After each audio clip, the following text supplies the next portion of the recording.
हरे कृष्णा।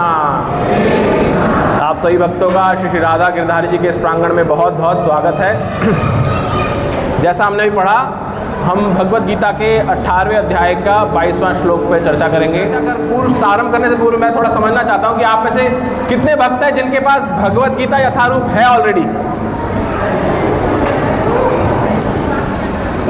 लगभग 20-30% है, ज़्यादा नहीं है। तो काफ़ी लोग हैं जिनके पास नहीं है भगवत गीता ऑलरेडी है। तो जिनके पास है उनमें से कितने लोग पढ़ते हैं? 20-30% के भी अब तो 5% ही रह गए। ओके, ठीक है। तो आप सही स्थान पे आए हैं। तो मुझे पता है मुझे क्या चर्चा करनी है, तो अब उस पर विषय की चर्चा कर सकते हैं। तो भगवत गीता में कुल 18 अध्याय हैं, ठीक है। 18 अध्याय हैं और हम कौन से अध्याय पे चर्चा कर रहे हैं? अभी 18वें अध्याय पे चर्चा कर रहे हैं। इसका अर्थ है कि हम पिछले ऑलमोस्ट 2 साल से इस भगवत गीता को पढ़ रहे हैं। अब हम अंतिम अध्याय पे आ चुके हैं। कुछ दिनों के उपरांत मे बी 2 महीने और लगेंगे, क्योंकि श्लोक 78 हैं इसमें अभी हम, तो लगभग 50 श्लोक और बचे हैं। उसके बाद हम दोबारा से शुरू होगी भगवत गीता। तो 18वें अध्याय पे हैं। टोटल श्लोक कितने भगवत गीता में? 700 श्लोक हैं भगवत गीता में। आप यहाँ आए हैं क्योंकि आप काफ़ी भक्तों के पास नहीं है, तो एटलीस्ट इतना ज्ञान लेके जाइए कि भगवत गीता में 18 अध्याय हैं और 700 श्लोक हैं। हम सब यहाँ पर जो आए हैं वो सनातन को फॉलो करने वाले हैं, लेकिन सनातन धर्म में जब हम बाहर जाते हैं कोई पूछता है तो हमें पता ही नहीं होता। तो हम चर्चा तो बहुत करेंगे, लेकिन एटलीस्ट आपको इतना पता होना चाहिए कि भगवत गीता 700 श्लोक 18 अध्याय, ठीक है। और 2 ग्रंथ हैं हमारे बहुत महत्वपूर्ण। कौन से ग्रंथ है? तो भगवत गीता और श्रीमद् भागवतम। किस किस को पता है इन दोनों में क्या अंतर है? अब और कम हो गए। तो ये है भगवत गीता, जो आप अभी यहाँ देख रहे हैं ना, भगवत गीता। गीत का अर्थ क्या होता है? गाना, सॉन्ग। तो सॉन्ग ऑफ गॉड, भगवान के द्वारा गाया हुआ गीत, अर्थात इसमें भगवान ने ही बोला है जो कुछ बोला है। अर्जुन प्रश्न करता है और भगवान बोल रहे हैं इसके अंदर, इसलिए इसका नाम है भगवत गीता, भगवान के द्वारा गाया हुआ गीत। ये हमने बता दिया 18 अध्याय 700 श्लोक। एक और ग्रंथ है जो इससे भी विशाल है और बड़ा है, उसको बोलते हैं श्रीमद् भागवतम। भागवतम के अंदर 12 स्कंद हैं, यानी कि 12 वॉल्यूम, कैंटोज हम बोलते हैं अंग्रेजी में कैंटो, आप साधारण भाषा में सकते हैं 12 डिविजन्स बोल सकते हैं उसको, भाग। और हर भाग में बहुत सारे अध्याय दे रखे हैं। टोटल इन 12 स्कंदों में 18,000 श्लोक हैं। तो इतना बड़ा है, मतलब अगर आप नीचे जाके देखेंगे कहीं पर, यहाँ पर भी कॉर्नर में अलमारी के अंदर, शीशे वाली अलमारी में रखा हुआ है ग्रंथ। ऑलमोस्ट 12 स्कंद के ऑलमोस्ट 18 से 20 किताबें हो जाती हैं। तो इतना बड़ा ग्रंथ है जिसका नाम है श्रीमद् भागवतम। अब उसमें है क्या?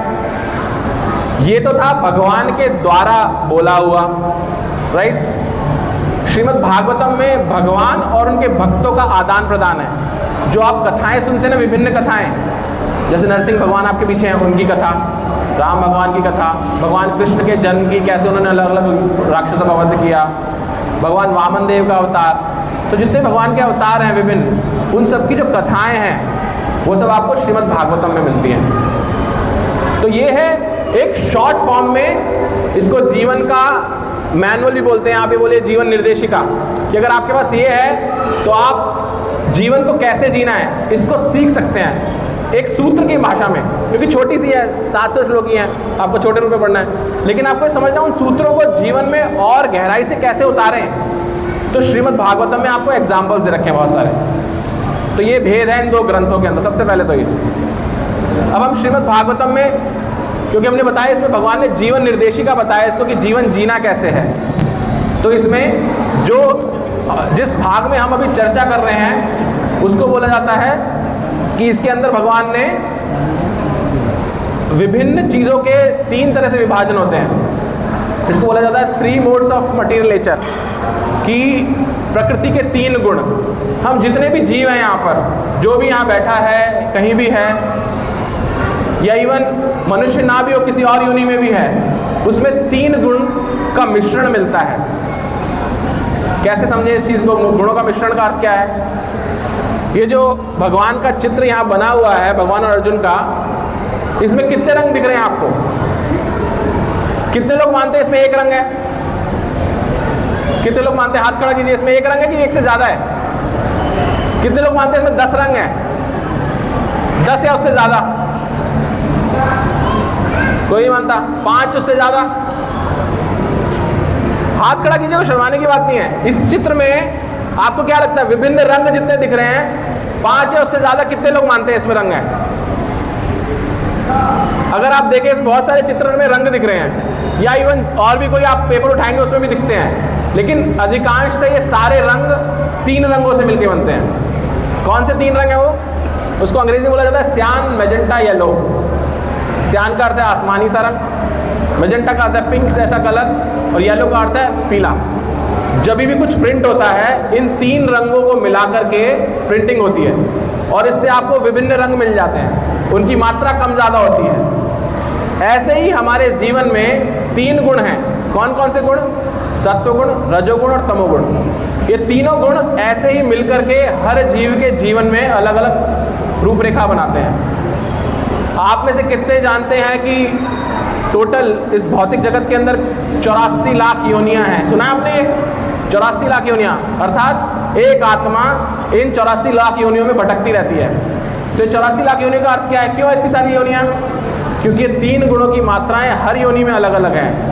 आप जो कर्म कर रहे हैं और जो आपकी मरते समय जो आपकी भाव होते हैं, इच्छा होते हैं, उस समय आपके गुण क्या हैं वो डिफाइन करते हैं कि आपको अगली योनि क्या मिलेगी। तो 84 लाख योनियां भी इसी से मिलकर बनी हैं। तो यहाँ पर ये बताया जा रहा है कि जब ये 3 गुण आपके जीवन में हर तरह से काम करते हैं, जैसे अगर आप समय देखेंगे, समय पर भी इन 3 गुणों का प्रभाव होता है। समय पे कैसे होता है?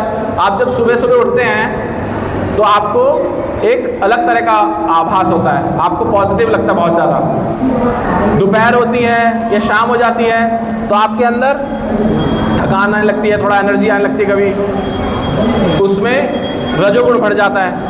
श्री राधा गिरधारी की जय, श्री जगन्नाथ बलदेव सुभद्रा माई की जय, श्री गौर निताई की जय। तो जैसे दोपहर शाम होने लगती है रजोगुण बढ़ने लगता है, और जैसे रात हो जाती है तो तमोगुण बढ़ जाता है। तो इसमें क्या हो रहा है? जब तमोगुण बढ़ता है तो आपको आलस आएगा, इसलिए रात को सोते हैं, राइट। और रजोगुण से प्रभावित क्या है? रजोगुण का अर्थ क्या है? जब आपका बहुत ज़्यादा उत्साहित रहने का मन करता है, पैशन जिसको बोलते हैं ना, मोड ऑफ पैशन, वो रहता है आपके अंदर। तो जब पैशन होता है, आपने देखा होगा जो ये रॉक कॉन्सर्ट होते हैं ना, इतने सारे रॉक कॉन्सर्ट जिसमें बहुत ज़्यादा म्यूजिशियन आके बहुत तेज तेज बजाते हैं और सब उछल उछल के नृत्य करते हैं, गाते हैं। रॉक कॉन्सर्ट क्या मानेंगे इन तीनों में से? वो मोड ऑफ पैशन में है, यानी कि रजोगुण में है। तो इसलिए उसका समय जब वो होगा उसके साथ मैच करना चाहिए, उसकी फ्रीक्वेंसी मैच करनी चाहिए। इसलिए कभी भी रॉक कॉन्सर्ट कब होते हैं? शाम के समय या रात्रि से पहले,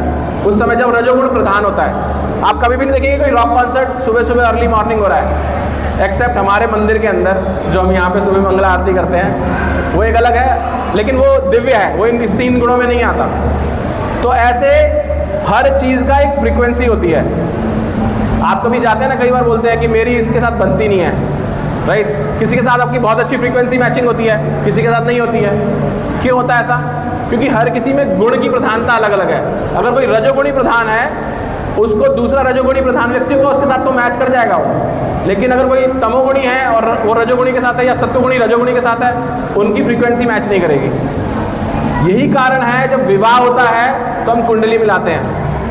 कुंडली क्यों मिलाते हैं? उसमें गुण बोला जाता है ना, कितने गुण मिल रहे हैं। तो गुण का क्या मतलब है? यही सत्वगुण, रजोगुण, तमोगुण, इन्हीं को देखा जाता है। उसमें बताया जाता है कि आप मनुष्य योनि हैं, राक्षस योनि हैं या देव योनि हैं। वो ये 3 गुणों के ऊपर ही आधारित है। तो आपकी फ्रीक्वेंसी जैसे आपके मित्र के साथ, आपके ऑफिस में, आपके परिवार वालों के साथ मैच हो रही नहीं हो रही, इसलिए जब विवाह किया जाता है तो वो फ्रीक्वेंसी देखी जाती है, मैच हो रही नहीं हो रही, वो आपके गुणों के आधार पर बनती है इस तरह से। तो ऐसे आपके गुण के विभिन्न प्रधानताएं होती हैं। अब यहाँ पर भगवान पिछले 3 श्लोकों में ये बता रहे हैं कि ज्ञान कैसे विभिन्न गुणों में विभाजित किया जा सकता है। तो यहाँ ज्ञान का अगर हम देखें तो भगवान बताते हैं कि सात्विक ज्ञान जो होता है, सात्विक ज्ञान वो होता है जब हम ये समझते हैं कि हम उस ज्ञान के माध्यम से हम समझ सकते हैं कि हम आत्मा हैं, हम शरीर नहीं हैं। हम इस शरीर में अभी हैं, लेकिन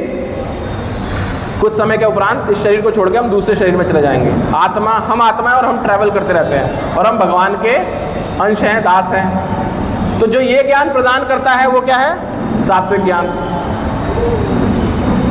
जिस तरह से आप देखते हैं कि एक व्यक्ति है वो सबको समान व्यक्ति से देखता है। जैसे भगवत गीता में एक श्लोक आता है, पंडिता समदर्शिना।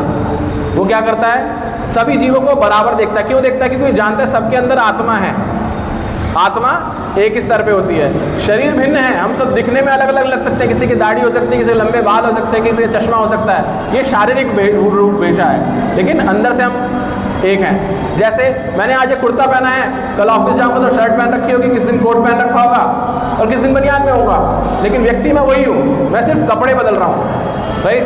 तो इस तरह से जो मुझे जानता है कि व्यक्ति वही है, सिर्फ वस्त्र बदल बदल के आ रहा है, वो ज्ञान क्या है? वो ज्ञान सात्विक ज्ञान है। ऐसे राजसिक ज्ञान क्या है? राजसिक उल्टा है। राजसिक में वो ये नहीं पहचान सकता, वो सोचता है सब अलग अलग है, सब भिन्न है, आत्मा कुछ नहीं, जैसे शरीर मरता है आत्मा ही मर जाती है। ये ज्ञान क्या है? राजसिक ज्ञान। और तमोगुणी ज्ञान क्या है? बहुत ही नैरो संकुचित ज्ञान है, वो गलत चीज़ों को सही समझता है, ऐसा ज्ञान। यानी कि जैसे सोचें, कई लोग बोलते हैं सिर्फ पैसा ही भगवान है। सुना आपने ऐसा? कुछ लोग बोलते हैं पैसा ही भगवान है और कुछ नहीं है, या मेरा शरीर ही सब कुछ है, मैं अपने शरीर को स्वस्थ रखूँगा, जितना जीना है इसको बढ़िया रखो, शरीर को बेस्ट रखो। तो इसलिए आप देखेंगे इन्फ्लुएंसर जो होते हैं, इन्फ्लुएंसर सारे का ज्ञान देते रहते हैं, शरीर को फिट रखो। एक म्यूचुअल फंड या इन्वेस्टमेंट कंपनी है ज़ीरोधा, नाम सुना आपने? ज़ीरोधा का फाउंडर जो था वो बहुत इसके ऊपर इन्फ्लुएंसर था, हेल्थ के ऊपर, लेकिन खुद अभी वो हॉस्पिटल में है। क्यों? हार्ट अटैक आ गया। तो वो उसके कंट्रोल में नहीं है किसी के भी। लेकिन जो व्यक्ति सिर्फ इसको सोचता है शरीर शरीर शरीर शरीर, वो क्या है? वो तामसिक ज्ञान है। तो इस श्लोक के अंदर हम आगे देखते हैं, हमें बताया गया, प्रभुपाद जी बताते हैं कि जो तामसी व्यक्ति होता है उसे इससे मतलब नहीं होता कि शास्त्रों में क्या दिया गया है। राइट? उसे मतलब नहीं है मेरा जीवन चल रहा है, मेरे पत्नी, मेरे बच्चे, मेरा घर बार चल रहा है, बस खत्म। शास्त्रों में क्या दिया है मुझे मतलब नहीं है उससे। मैंने शुरुआत में, आरंभ में आपसे पूछा था कितनों के पास है ये? राइट? कितने से लोग थे? सिर्फ 20-30%। ये हम सबके पास होना चाहिए। अभी क्यों नहीं है आपके पास? क्योंकि भगवत गीता और भागवतम ये बताती है कि हम सब तामसिक हैं, हम सब शारीरिक स्तर पे हैं। हम सब ये सोचते हैं कि बस हम शरीर हैं, और शरीर है, जब मैं अपने आप को शरीर मानूंगा तो मैं अपने आप को ये व्यक्ति समझूंगा, और ये व्यक्ति समझूंगा तो इस शरीर से जुड़ा हुआ सब कुछ मेरा हो जाएगा। अहम ममेति, यानी कि मेरे बीवी, मेरे बच्चे, मेरा घर, मेरा परिवार, मेरा समाज, मेरा देश, ये सब शरीर से जुड़ा हुआ है। तो जब हम ये रखते हैं, इसीलिए हम सब तामसिक हैं। तो इस तामसिक प्रवृत्ति से बाहर निकलने के लिए बहुत आवश्यक है कि हम शास्त्रों का अध्ययन करें, और शास्त्रों में विशेष रूप से भगवत गीता आती है। तो एक तो सबसे पहले मेरी आप सबसे विनती है ये कि एक तो आज विशेष दिन है, आप कार्तिक मास में मंदिर के अंदर आए हैं, देवउठनी एकादशी आप बोल सकते हैं प्रारंभ हो चुकी है। उस हिसाब से अगर आप समय के हिसाब से देखें तो मंदिर में हम कल सेलिब्रेट कर रहे हैं, जो विशेष है जिस दिन देव भगवान उठते हैं। तो आप इस ग्रंथ को अवश्य लेके जाएं अपने साथ में, क्योंकि आपको जो हम तम गुण के अंदर बैठे हुए हैं उससे बाहर निकलने का मार्ग इसी में है। और ले जाने के बाद, जैसे मैंने आप सबसे पूछा था जिनके पास है उसमें से कितने लोग पढ़ते हैं, तो बहुत कम लोग थे। तो आप डेली एक श्लोक अवश्य पढ़ें भगवत गीता का, इसी से आपका तमोगुण का अंधकार मिटेगा। फिर आगे हम शास्त्रों में दूसरा देखते हैं कि एक शिकारी था जिसका नाम था मृगारी। मृगारी क्या करता था? मृगारी लोगों को, जीव जंतुओं को, जानवरों को मारता था, लेकिन पूरा नहीं मारता था। अधमरा जिसे बोलते हैं ना, कि आधा मर गया, वो कुछ नहीं कर सकता, लेकिन तड़प रहा है वो उनको तड़पता हुआ देख के उसको आनंद आता था। क्यों आता था? क्योंकि वापस, जैसे मैंने बताया, तमोगुणी है, बहुत तमोगुण है उसके अंदर, उसको आनंद आ रहा है। लेकिन हम साधारण लोग देखेंगे तो क्या लगेगा? अरे कैसा निर्दयी व्यक्ति है, ऐसा लगेगा ना। क्यों? हमारे अंदर वो गुण इतना ज़्यादा नहीं है, तमोगुण में है, लेकिन हम स्टार्टिंग स्टेज में ही हैं। जब बहुत ज़्यादा तमोगुण बढ़ जाता है तो हमारे अंदर राक्षस प्रवृत्ति, जीव दया खत्म हो जाती है हमारे अंदर से, वो तमोगुण की प्रधानता है। इसलिए आप देखेंगे बहुत सारे लोग नॉनवेज खाते हैं, हम कितना प्रचार कर रहे हैं कि नहीं खाना चाहिए, लेकिन सिर्फ इस 2 इंच की जिह्वा। आपको पता है जो टेस्ट आता है वो सिर्फ इतनी से रास्ते में आता है, जैसे ही यहाँ गया टेस्ट खत्म, उसके बाद आपने कुछ भी खाया वो सब एक बराबर है। तो सिर्फ 2 इंच की जिह्वा के लिए लोग जीव दया नहीं करते। ये क्यों हो रहा है? तामसी गुण की वजह से, तामसी प्रधानता की वजह से। तो प्रभुपाद जी बताते हैं जो लोग ऐसे जीव हत्या कर रहे हैं वो, क्योंकि समाज में बढ़ते जा रहे हैं, इतने सारे बुचर शॉप्स बढ़ते जा रहे हैं, इतने सारे कत्ल खाने बढ़ते जा रहे हैं, तो प्रभुपाद जी बताते हैं कि ये बढ़ते जा रहे हैं क्योंकि हम कर्म कर रहे हैं तो कर्म का फल मिलेगा। इसलिए हम सब लोग भी जैसे जानवर मरते हैं ना थोक में, कत्ल खाने में लगातार मुर्गियाँ कट रही हैं, बकरे कट रहे हैं, ऐसे हम लोग भी मरते हैं, थोक में मरते हैं। कैसे मरते हैं? कोविड जैसी बीमारी आ जाएगी, किसी को समझ में नहीं आया कहाँ से आई है, हमारे कर्मों की वजह से आ रही है। या फिर कहीं पे युद्ध छिड़ जाएगा, हम यहाँ बैठे भारत में सुरक्षित हैं, लेकिन सोचिए इतने सालों से यूक्रेन में कितने 3 वर्ष होने वाले लगभग युद्ध चल रहा है, लोग मर रहे हैं। इजराइल में, गाजा में क्या हो रहा है? युद्ध चल रहे हैं ना, लोग मरे जा रहे हैं थोक के भाव। प्राकृतिक आपदाएं देखिए, लैंडस्लाइड भारत में देखिए, और नॉर्थ में कितने लैंडस्लाइड हो जा रहे हैं, हर समय बाढ़ आ रही है लगातार। ये सब प्राकृतिक आपदाएं क्यों बढ़ रही हैं? क्योंकि हम लोग ये जो तमोगुणी हमारे अंदर प्रधानता है, यानी कि जानवरों को मारना, गौ हत्या करना, ये हमारे अंदर बढ़ रहा है। तो हमारे कर्म जो है नेगेटिव कर्म बढ़ते जा रहे हैं, उनका पूर्ण करने के लिए इस तरह की चीज़ें बढ़ रही हैं। फिर आगे प्रभुपाद जी बताते हैं वो जो मृगारी था, जो अधमरा छोड़ता था लोगों को, पूरा तमोगुणी था, लेकिन एक बार नारद जी उसके पास आते हैं और नारद जी आने से उसको बताते हैं कि तू क्या कर रहा है। वो कहता है मुझे आनंद आता है इससे। तो तुझे आनंद आ रहा है, लेकिन तूने सोचा है ये जो तुझे आनंद आ रहा है इसका तुझे क्या फल मिलेगा?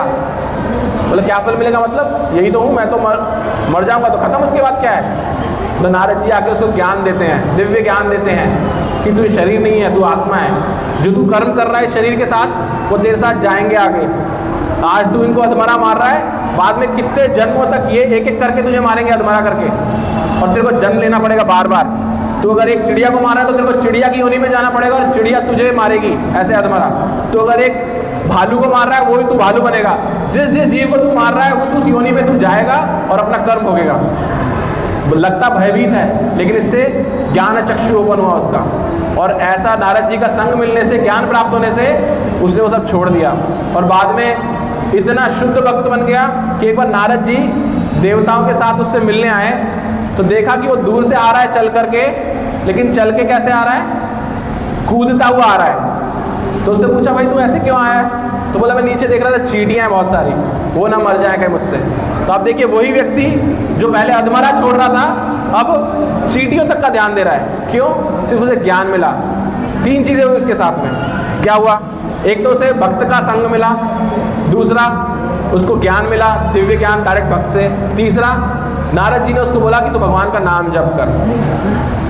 वो नाम जप करता था, इस वजह से उसके अंदर का जो मैल था, जो उसका तमोगुणी व्यवहार था, वो धीरे धीरे खत्म होता गया, उसके अंदर जीव दया प्रकट हो पाई। तो ये इसी तरह से हम एक डाकू रत्नाकर था, वो क्या करता था? वो भी ऐसे ही लोगों को मार करके उनके बड़ा आनंदित होता था। उसको भी नारद जी मिलते हैं एक बार, उसको पूछते हैं क्या कर रहा है ये? बोला मैं अपने परिवार का पालन पोषण करने के लिए कर रहा हूँ, नहीं तो मेरा परिवार भूखा रह जाएगा। मेरे बच्चे हैं, मेरी पत्नी है, मेरे पिताजी हैं जो बूढ़े हैं। तो बोलता है तुम परिवार के लिए कर रहा है, लेकिन तुझे पता है इससे कितना पाप कर्म आएगा? तो बोलता मैं अपने लिए थोड़ी ना कर रहा हूँ, मैं तो परिवार के लिए कर रहा हूँ, तो उनको मिलेगा इसका फल। तो बोला नहीं, तो एक काम कर, अपने परिवार वालों के पास जा और उनको बोल कि मुझे इसकी वजह से जो मैं कर रहा हूँ मुझे पाप कर्म मिलेगा, क्या तुम लोगे इस पाप कर्म को? तो वो जाता है अपने घर पे जाके अपनी पत्नी से पूछता है कि मैं जो कार्य कर रहा हूँ, लोगों को डाकू मारता हूँ, मार देता हूँ उनको, ये मेरा पाप कर्म है कि तुम लोग ये पाप कर्म? उसकी पत्नी कहती नहीं, क्यों लूँ मैं? ये तुम्हारा धर्म है, तुम परिवार को चलाओ, तुम कैसे ला रहे हो, हमारी थोड़ी ना टेंशन है, तुम जैसे मर्जी लाओ। बच्चों के पास जाता है, बच्चे मना कर देते हैं। अपने बूढ़े पिता के पास जाता है कि पिताजी आप तो मेरे से बड़े हो, मैं जो कर रहा हूँ इसके मुझे पाप कर्म लगेगा, आप ले लोगे?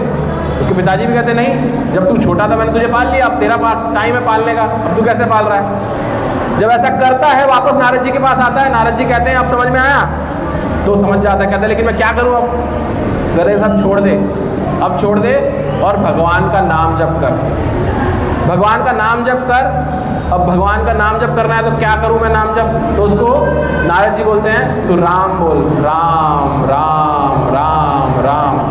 अब वो इतना तमोगुणी व्यक्ति था, इतना लोगों को निर्दयता से मारता था, वो बोल ही नहीं पा रहा, शब्द नहीं बोल पा रहा। बोला मेरे मुंह से निकल ही नहीं रहा राम। तो बोलता तू तो लोगों को मारता है तो क्या बोलता है तू? बोलता है बोलता मर गया। तो बोलते तेरे मुंह से मरा निकलता है? बोला हाँ निकलता है। तो बोलते तू मरा बोल। तो बोलता है मरा। बोलता फिर बोल मरा, फिर बोल, फिर बोल। बोलता रहा मरा।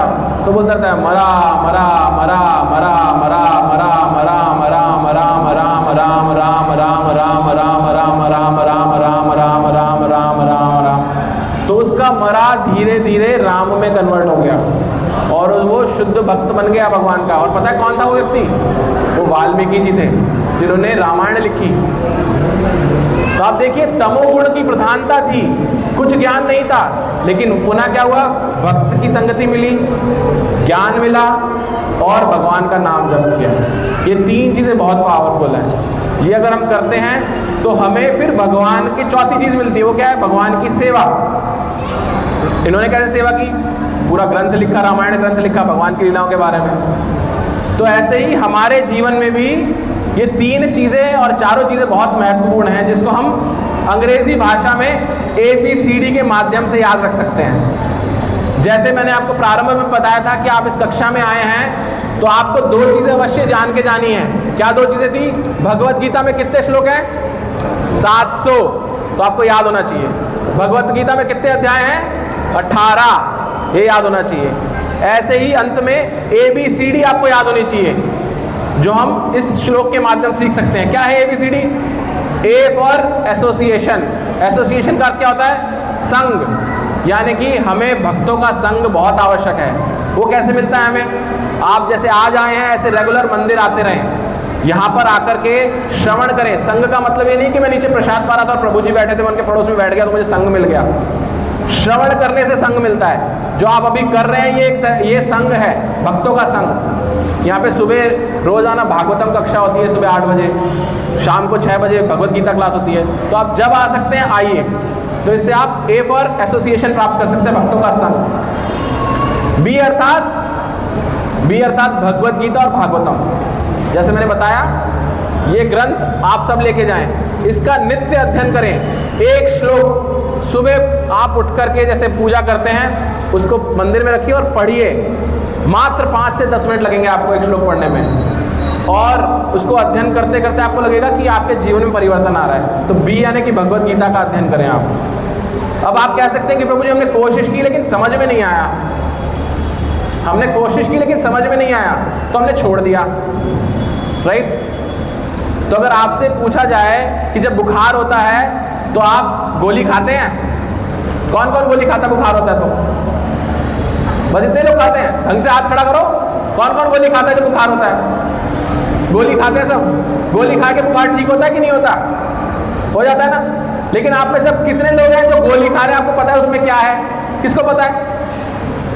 एक आधे प्रभु जी है बस, और किसी को नहीं पता। लेकिन अधिकांश तो सब ठीक हो जाते हैं ना। तो ऐसे ही भगवत गीता हमारे लिए एक वैदिक या बोलिए भगवान का दिव्य दवाई है हमारे लिए। हमें पता नहीं करना इसके अंदर क्या है, हमें सिर्फ फॉलो करना है। जैसे डॉक्टर बोलते हैं ना डेली सुबह शाम गोली खाओ ठीक हो जाओगे, और ठीक भी हो जाते हैं। तो हमें श्रद्धा होनी चाहिए। आपको बताया जा रहा है आप डेली इसको पढ़िए एक श्लोक, तो आपको समझ नहीं आ रहा कोई फर्क नहीं पड़ता, लेकिन वो असर करेगी जैसे दवाई असर करती है। और आप थोड़े समय में देखेंगे कि आपके अंदर सत्व गुण बढ़ता जा रहा है और आप भक्ति के मार्ग में आते जा रहे हैं। तो आप B as in Bhagavad Gita करें।